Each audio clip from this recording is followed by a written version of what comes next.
गुनाहगार बंदा गंदा मंदा आ गया हाँ पुर खताओ।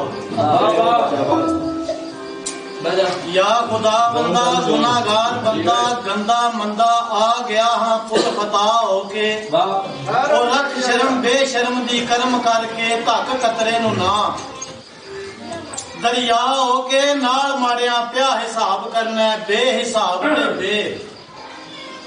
इंतहा होके बंदे बंदियां नु दैन बख्श देंदे तू भी बख्श दे मौला खुदा।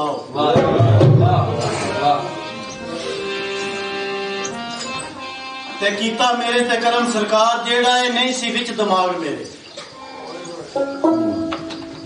कीता करम सरकार जेड़ा मेरे ते नहीं सी विच दिमाग मेरे दिती रोशनी बख्श सरकार ऐसी ऐ कीते रोशन ने चश्म चिराग मेरे और रेहा गैर दा नाम निशान नहीं धोते अंबर दे नाल ने और दाग मेरे गई खजां बसीर बहार आई ऐ तोता बोल पिया विच बाग में।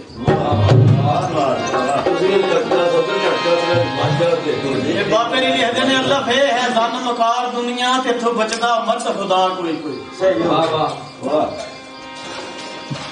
अल्लाह फे है जन मकार दुनिया इथों बचदा मर्द खुदा कोई कोई ले से इसदी बदल सुड़िया ती हुंदा इस तो दूर जुदा ओ कोई मर्द इस दे मकर फरेब अंदर करदा यार तू जान फिदा कोई पूजा करे बसीर जहान दी करदा यार दे फर्ज अदा कोई बाबे ने कहते मैं बहुतियां क्या करनी कोई करने करना। हाँ जी आप